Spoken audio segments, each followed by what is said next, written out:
Hello students, very good morning, welcome back. So in the last class we are discussing about the classification systems, isn't it? So I think I have discussed artificial system of classification. So that was proposed by Aristotle and Theophrastus, and also the followers of that one, John Ray and Carolus Linnaeus. So you know that Theophrastus, who is regarded as father of botany, and mainly he divided plants into herbs, shrubs, undershrubs and trees. So whereas Aristotle, who classified or divided animals into two groups, one is Anaima and another one is Anaima. You know that Anaima, the animals without red blood, and Anaima, the animals with red blood. Again, who classified Anaima into ovipary and vivipary. So Aristotle, who is regarded as father of biology and also father of zoology. So whereas another one, John Ray, who coined the term species for the first time and divided plant, especially the angiosperms, into monocots and dicots. Okay. So then you know about Carolus Linnaeus, who is regarded as father of taxonomy, and who proposes a system that is what we call as binomial nomenclature. Okay. So I said that the drawback for the artificial system of classification. So in the last class I have said distantly related organisms were closely placed. So as artificial system of classification that is mainly based on morphological observation, so how distantly related? So for example, butterfly and the bats and birds, all of them are flying, isn't it? So the butterfly is also flying, bats are also flying, and birds are also flying. So their morphological observation is flying animals. Okay, so all they kept together in a same group, butterfly, bats and birds, they kept together in a same group as flying animals. But their evolutionary, when we see evolutionary point of view, they are divergent animals. Butterfly, that belongs to, it is an insect, it's an arthropoda, whereas bird, it's an ape, and whereas bat is a mammal. There is a large distance between them in terms of phylogenetic relationships we see. It means evolutionary point of view in the nodidaga butterfly ge, aves ge, matte mammals ge lot of differences ide. Okay, so butterfly that belongs to arthropoda, it is an invertebrate. So whereas birds, it belongs to aves, and whereas mammals, the bat is a mammal. Okay, hence a long gap is there between them. So that is said to be distantly related. Okay, ಒಂದಕ್ಕೊಂದಕ್ಕೆ relationship ತುಂಬಾ ಕಮ್ಮಿ ಅಥವಾ ತುಂಬಾ for relative ಇರುತ್ತದು. So ಅವನು ಏನು ಮಾಡಿದ್ರು, ಎಲ್ಲದನ್ನು ಒಟ್ಟಿಗೆ ಸೇರಿ ಫ್ಲೈಯಿಂಗ್ ಅನಿಮಲ್ಸ್ ಅಂತ ಪ್ಲೇಸ್ ಮಾಡ್ತಾರೆ. ಓಕೆ, ಸಿಮಿಲರ್ಲಿ ಸ್ವಿಮ್ಮಿಂಗ್ ಅಡಾಪ್ಟೇಷನ್ಗೆ ಬಂದರೆ, ಅಕ್ವಾಟಿಕ್ ಲೈಫಿಗೆ ಬಂದಾಗ fishes, then some amphibians and then the whale. Okay, so they were again kept together as swimming animals or aquatic animals. Okay, so fishes that belongs to the class Pisces, so whereas amphibians, okay, so when whale is a mammal. Similarly, they were again close together, they placed close together. So though they were distantly related organisms. Okay, so this follows only the morphological observation. It do not follow any natural relationship among the organisms. It means ಒಂದು ಆರ್ಗ್ಯಾನಿಸಮ್ಗೆ ಇನ್ನೊಂದು ಆರ್ಗ್ಯಾನಿಸಮ್ಗೆ ಏನು natural relationships ಇದೆ ಅದನ್ನು ನೋಡಲಿಲ್ಲ, ಅಥವಾ evolutionary point of view ಇಂದ how it is related to this one. So that is also not taken into consideration. Evolutionary point of view is not taken into consideration, and natural relationship among the organism, it is also not taken into consideration. So this artificial system of classification, that was purely based on morphological observation. So that is a drawback of this one. Okay. So in this class I continue with the same one. So when the second thing is natural system of classification. Natural system of classification. It was proposed by Bentham and J.D. Hooker. It is proposed by Bentham and J.D. Hooker. Okay. So they classify especially the plants based on the natural relationships among the plants. Okay. So these two, the taxonomists, mainly they classify the organisms based on the natural relationships between the organisms. Natural relationships between the organisms. And mainly their classification system of plants mainly based on floral characters. It means the characters of the flower. Floral means flower characters. Okay, like the shape of the corolla, number of stamens, number of gynoecium, shape of the stigma, style, likewise. Flower characters basis mele, along with that, natural relationships between the organisms. On that basis, Bentham and Hooker they classify the plants, especially the plants. Okay, so where they published their work in 3 volumes. 3 volumes ಅಲ್ಲಿ ಅವರ work ಅನ್ನು publish ಮಾಡ್ತಾರೆ. Nearly they describes about 17,000 species of plants. So they published their work in 3 volumes entitled as Genera Plantarum. Genera Plantarum. Entitled as Genera Plantarum. Okay, so and this is the most accepted one. In India, we are following this natural system of classification. So that is the classification system proposed by Bentham and J.D. Hooker. This is one of the reason it is easier to follow. Okay, so in most of the parts, but especially in India, we are following this one, Bentham and Hooker system of classification for classification of the plants. Okay, so where they published their work in 3 volumes entitled as Genera Plantarum. Okay, and the next one, the classic system of classification is phylogenetic system of classification. Phylogeny. See, phylogeny is nothing but evolutionary relationships. Phylogenetic system of classification. Phylogeny means phylogeny andre evolutionary relationship. Evolutionary relationships ಅಂದ್ರೆ ಒಂದು ಆರ್ಗಾನಿಸಮ್ಗೂ ಇನ್ನೊಂದು ಆರ್ಗಾನಿಸಮ್ಗೂ ಯಾವ ತರ evolutionary relationship ಇದೆ. For example, how amphibians they becomes reptiles, or how reptiles get evolution into apes, and how mammals are arisen. Likewise, ಯಾವ ತರ evolution ಆಯಿತು ಆ ಬೇಸಿಸ್ ಮೇಲೆ ಪ್ರಪೋಸ್ ಮಾಡಿದ್ದು phylogenetic system of classification, and it was proposed by Engler and Prandtl. Engler and Prandtl. Phylogenetic system of classification was proposed by Engler and Prandtl. Okay, these two are the propounders of phylogenetic system of classification, that is mainly based on evolutionary system or evolutionary relationship among the organisms. Okay, so it is also supported by Charles Darwin. So once Darwin proposes his work, okay, so this also get a support by Charles Darwin. Okay, so Darwin explains about origin of species by natural selection. You ಕೇಳಿರಬಹುದು Charles Darwin, he wrote a book called as Origin of Species by Natural Selection. So where also he explained about the concept of evolution, evolutionary link between the organisms. Organisms ಮಧ್ಯದಲ್ಲಿ evolutionary links ಯಾವ ತರ ಇರುತ್ತೆ ಆ basis ಮೇಲೆ propose ಮಾಡಿದಂತ system, that is phylogenetic system of classification. So one thing with this phylogenetic system of classification, it is not always static. Static means constant ಆಗಿರಲ್ಲ. The reason is, but it is dynamic. It is dynamic. Right? It is always changing. It is not always constant. Constant iralla. It is changing day by day or year by year, because new species have arisen day by day, or because of some evolutionary changes, or because of some environmental changes. There are certain changes that takes place in the species, or new species were identified every year. Okay, so for this is not static, right? Constant agi maintain agalla, it is changing, dynamic. Okay, so that is one of the thing with the phylogenetic system of classification, but it is following in many other western countries. Okay, so where they still following Engler and Prandtl system of classification in USA and in UK, so they were following this one, Engler and Prandtl system of classification, but here we adapted Bentham and Hooker system of classification. Okay, so this is about the different systems of classification.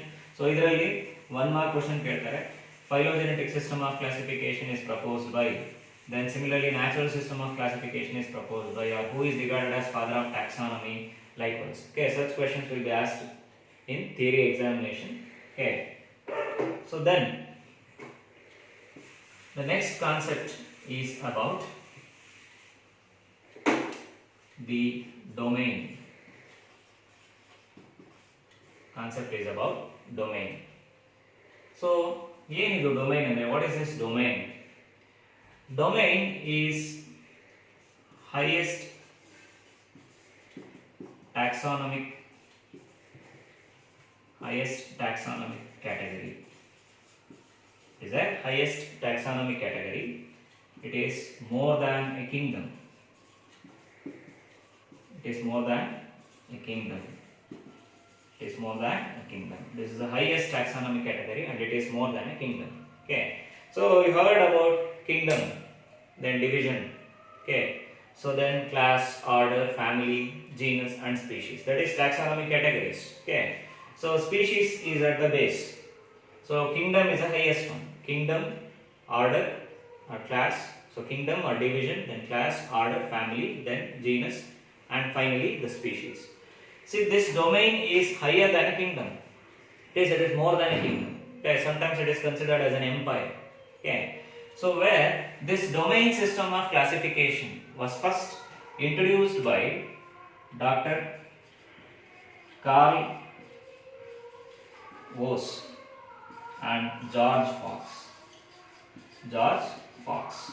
So they introduced domain system of classification. So they divided the entire life into three major domains. Okay. They divide the life on the earth surface into three major domains. So one is archaea, another one is prokaryota, and another one is eukaryota. What is a domain? A domain is the highest taxonomic category. It is more than a kingdom. Okay. So kingdom kinta highest andre adu melindu taxonomic category. So it was proposed by Dr. Carl Woese and George Fox. So they divide the life on the surface into three major domains. Andre entire life, plants, animals, microorganisms ಎಲ್ಲದನ್ನು ಸೇರಿ ಮೂರು domain ಅಂತ ಏನು ಮಾಡಿದ್ದಾರೆ, divide ಮಾಡಿದ್ದಾರೆ. And that is archaea, prokaryota and eukaryota. Okay, so let us look at the first one, archaea. So archaea, this is also known as archaebacteria. Archaea is also called as archaebacteria.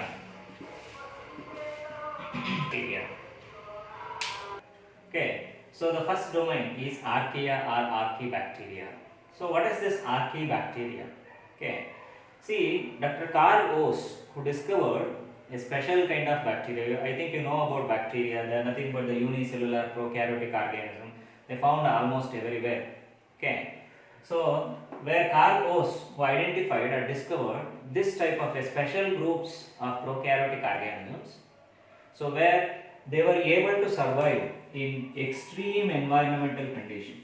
ತುಂಬಾ extreme conditions ಅಲ್ಲಿ survive ಆಗಂತ special prokaryotic organisms ನ doctor Karl ಓಸ್ Discover ಮಾಡ್ತಾರೆ. Okay, so extreme environmental conditions means not the usual ones.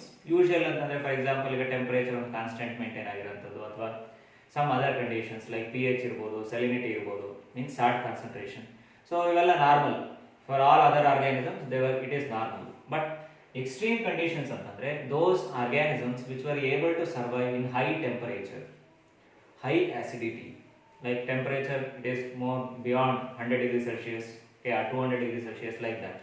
So high temperature, high acidity, okay, acid concentration ಜಾಸ್ತಿ. I think you heard about acid lakes, okay, salt lakes, okay, ಅಥವಾ you heard about Dead Sea. In such conditions no other organisms were able to survive. ಬೇರೆ organism survive ಆಗೋಕ್ಕೆ chances ಇರಲ್ಲ ಅಂಥ ಕಂಡೀಷನ್ಸಲ್ಲಿ. Acidity ಜಾಸ್ತಿ ಇದ್ದು, temperature ಜಾಸ್ತಿ ಇದ್ದು, dead ಸೀನಲ್ಲಿ means ಯಾವುದೇ ಥರ ನ್ಯೂಟ್ರಿಯೆಂಟ್ಸ್ ಇಲ್ಲದೆ ಇರೋಂಥ ಕಂಡೀಷನ್ಸಲ್ಲಿ ಸರ್ವೈವ್ ಆಗೋಂಥ, ಲೋ ಕಾನ್ಸಂಟ್ರೇಷನ್ಸ್ ಆಫ್ ಆಕ್ಸಿಜನ್ ಇದ್ದು ಅಂಥ ಕಂಡೀಷನ್ಸಲ್ಲಿ ಸರ್ವೈವ್ ಆಗೋಕ್ಕೆ the other organisms were unable. In such conditions also these organisms were able to survive. So they identified this kind of organisms and they were separated together from other organisms because they were surviving in unusual habitats or extreme environmental conditions. Okay, so hence it is separated from the other groups of organisms, and where he named it as a domain, and it was first discovered by Dr. Carl Woese and named it as a separate domain as archaea. And where in that the bacteria were found, they were what we call as archaebacteria. So I said they were found in high temperature, extreme salinity means salt concentration, extreme acidity. In such conditions no other organisms were able to survive, but they were survived and they were thrived there. Okay, and then and they were named as archaea or archaebacteria, and they separated from the other groups of organisms as archaea, the domain archaea. Okay, they have some special features to survive in that. The biochemical studies and physiological studies on archaebacteria and DNA analysis of archaebacteria, so where they identified a special kind of gene, that is what is called as 16S rRNA genes. A kind of gene called as 16S rRNA genes. Okay, so here rRNA means ribosomal RNA, the gene that is responsible for forming the ribosomal RNA. So from the ribosomal RNA, the ribosomes are produced. I think you know about ribosomes. They were known as protein factories of the cell. So I will explain this one later, okay, in detail.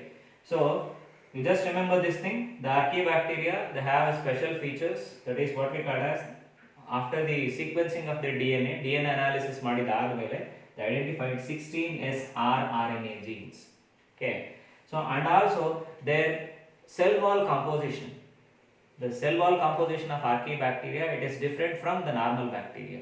The chemical substances which are found in the cell wall of archaebacteria, it is different from the cell wall composition of normal bacteria, and also the presence of major thing, that is 16S rRNA genes, that makes archaebacteria more resistant to such conditions. Bere bacteria agli, bere organisms agli, why it is not possible for them? Because we do not have these genes, or other bacteria or other organisms, they do not have these kinds of genes and such kind of cell wall composition in other bacteria. So hence they cannot survive there, but they were able to survive, the archaebacteria. Okay, so that is because of the presence of these genes, that is 16S rRNA genes. Hence Dr. Carl Oss and George Fox, they separated these groups of organisms and he gave them a domain, that is what we know named as archaea. This is the ancient life that was discovered. Andre evolution agಬೇಕಾದ್ರೆ first life discover ಆಗಿರೋಂಥದ್ದು, the most ancient forms of life, that is archaea, and even they can survive or thrive in volcanic eruptions. You heard volcanoes, okay? So volcanic eruptions also, so in that also the archaebacteria can survive. So they were the most ancient groups of organisms. So just remember, that is archaebacteria. Okay. And the second domain, I said that the prokaryota. Sometimes in prokaryota it is also referred as bacteria in some of the textbooks. Okay. So the second domain is prokaryota. I said that domain is larger than a kingdom. Okay. So prokaryota, I said in some of the textbooks it is referred as bacteria, like archaea, bacteria and eukaryota. So but I am referring here as prokaryota. See, pro means early. If I split the term, pro means early, then karyota, karyon means nucleus. Karyon means nucleus. It means those organisms which are having early formed nucleus. The organisms which are having early formed nucleus, they were regarded as prokaryotes. What is this early formed nucleus? See, early formed nucleus means nuclear material. Nuclear material. What is the nuclear material? The nuclear material is nothing but DNA. Okay, the nuclear material is not surrounded by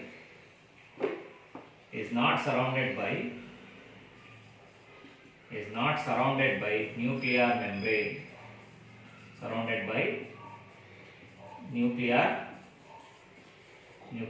membrane. ಯಾವ organisms ಅಲ್ಲಿ nuclear material nuclear membranes ಇಂದ surround ಆಗಿರಲ್ಲ ಅಂತ organisms ನ prokaryotes ಅಂತ ಕರೀತಾರೆ. That is said to be the primitive nucleus, most primitive kind of nucleus. Here we will not referred as true nucleus ಅಂತ refer ಮಾಡಲ್ಲ. In term it is said to be false nuclei. ಇನ್ನೂ ಒಂಥರ ಹೇಳ್ಬೋದು prokaryotes ಅಂದ್ರೆ the organisms which are having false nuclei. ಯಾವ organisms ಅಲ್ಲಿ false nucleus ಇರುತ್ತೋ ಅಂತ ಆರ್ಗ್ಯಾನಿಸಮ್ಸ್ ನ ಪ್ರೊಕ್ಯಾರಿಯೋಟ್ಸ್ ಅಂತ ಕರೀಬಹುದು. What is this false nuclei? False nucleus is nothing but the nuclear material is nothing but the DNA. You all know about, well known about DNA. You know about nucleus, where there is a controlling unit of the cell. Within the nucleus, the DNA is present. So where the nuclear material or the DNA is not surrounded by nuclear membrane. DNA sutta nuclear membrane iralla. ಅಂದಾಗ ಏನಾಗುತ್ತೆ, the DNA or the genetic material, it is naked inside the cytoplasm. It is found naked. It is found naked inside the cytoplasm. Cytoplasm ಒಳಗಡೆ naked ಆಗಿರುತ್ತೆ. It means it is not enveloped by or surrounded by nuclear membrane. Hence, such type of nucleus is said to be false nucleus. Okay, or primitive nucleus. Primitive means early. It is early form or it is a false nucleus. Okay. So, these prokaryotic organisms, they do not have any membrane bounded cell organelles. ಇದರಲ್ಲಿ ಯಾವುದೇ ತರ membrane bounded cell organelles ಇರಲ್ಲ. membrane bounded cell organelles. membrane bounded cell organelles. You know about the membrane bounded cell organelles, I think that is mitochondria, chloroplast, Golgi bodies, endoplasmic reticulum, lysosomes. Okay. Likewise, any such membrane bounded cell organelles are absent in prokaryotes. Prokaryotes ಅಲ್ಲಿ ಯಾವುದೇ ತರ membrane ಇಂದ surround ಆಗಿರಂತ cell organelles ಇರಲ್ಲ. For example, like you heard about chloroplast. Chloroplast is surrounded by two membranes, outer and the inner membrane. Even mitochondria is also surrounded by two membranes, Golgi bodies and endoplasmic reticulum. They were also bounded by membranes. Okay, but such membrane bounded cell organelles were absent in prokaryotes. Prokaryotes alli anta cell organelles iralla. And another thing, there were no chromosomes. No chromosomes. Prokaryotes, they do not have or they do not possess chromosomes. Okay, chromosomes like structures were absent in prokaryotes. Okay. So, and there is no mitosis and meiosis. You have studied about mitosis and meiosis in your previous classes, isn't it? So, there is no mitosis and meiosis. Means prokaryotes, they do not show mitosis and meiosis. Okay. So, these are some of the characters of prokaryotes. The domain prokaryota. In that, bacteria are the major groups of organisms. That's why the domain is also named as bacteria. So, bacteria is a major group of organisms under prokaryotes. Then mycoplasmas, rickettsias. Okay. So, some other organisms comes under the domain prokaryota. Okay. So, they do not have membrane bounded nucleus. They do not have membrane bounded cell organelles, no chromosomes, and there is no mitosis and meiosis are observed in prokaryotes. Still, there are other characters are also there. So, that I will explain the next chapter. Okay, in detail. Okay. So, the next domain is domain eukaryota. See here, U means true. So U means true. The domain eukaryota. I said U means true. Then karyon. Karyon means nucleus. Karyon means nucleus. Those organisms which are having true nucleus. Those organisms which are having true nucleus, they were regarded as eukaryotes. What is this true nucleus? So it is nothing but the nuclear material or the DNA is surrounded by a nuclear membrane, a double membrane is found around the nuclear material. See, this is the DNA or the genetic material, and this is the nuclear membrane. This is the nuclear membrane. So where in those organisms where the nuclear material, that is nothing but the DNA, is surrounded by the nuclear membrane, they were regarded as eukaryotes. U means true, karyon means nucleus, and in other words, in other sense, the organisms which are having true nucleus, they were regarded as eukaryotes. When compared with the prokaryotes, eukaryotes are having all membrane bounded cell organelles. All membrane bounded cell organelles can be seen in eukaryotes like mitochondria, chloroplast, Golgi bodies. Okay, except the ribosomes. Ribosomes were found both in prokaryotes as well as in eukaryotes. So, endoplasmic reticulum, lysosomes, likewise. All membrane bounded cell organelles can be seen in eukaryotes, and they possess chromosomes. Chromosomes were seen or present in eukaryotes, and eukaryotes, they show mitosis and meiosis. Okay, it means they are the most advanced organisms when compared to prokaryotes. Okay, so this is about the next domain, that is eukaryota. It means the organisms which are having true nuclei. Karyon means nucleus. True nucleus means the nuclear material or the genetic material is surrounded by nuclear membrane. So in this eukaryotes, the eukaryotic domain that includes the kingdoms like Protista. Eukaryotic domain that includes the kingdom. So kingdom which comes under the domain. So just look into the kingdoms which comes under the domain. So the first thing, as I said, the domain prokaryota prokaryota, it includes only one kingdom in this, that is kingdom Monera. The domain prokaryota, it includes only one kingdom, that is kingdom Monera. Whereas the domain eukaryota, that includes the kingdoms like Protista. You know, there are 5 kingdoms. The life has been classified into 5 kingdoms: Protista, then Mycota, then Plantae, and Animalia. Okay, so these are the 4 kingdoms which comes under domain eukaryota. Andre Protista, fungi. Protista antandre the organisms like amoeba, paramecium, euglena. Protista, then mycota means fungi. Okay, then Plantae, all plants are eukaryotes. Then animals, all animals were eukaryotes. Okay, so these are the kingdoms which comes under the domain eukaryota, and Monera is the only prokaryotic kingdom. So it sometimes in competitive examination like NEET or CET, so identify which among the following is a prokaryotic kingdom. So that is nothing but the Monera. Monera is the only prokaryotic kingdom. It means under the domain prokaryota only one kingdom comes, that is Monera. It includes bacteria and other organisms like mycoplasmas. So whereas the domain eukaryota includes 4 kingdoms like Protista, Mycota, Plantae and Animalia. Okay, so this is about the 3 domains of the life, that is Archaea, Prokaryota, then Eukaryota. Okay, so you just make out or list out the differences between prokaryotes and eukaryotes. Okay, you find other differences also between the prokaryotes and the eukaryotes. In the next class, I explain about the classification or taxonomy, that is about nomenclature, classification and systematics. It is how arrangement, and you learn about the concepts of the kingdom, then division, or class, order, family, genus and species. Okay, thank you.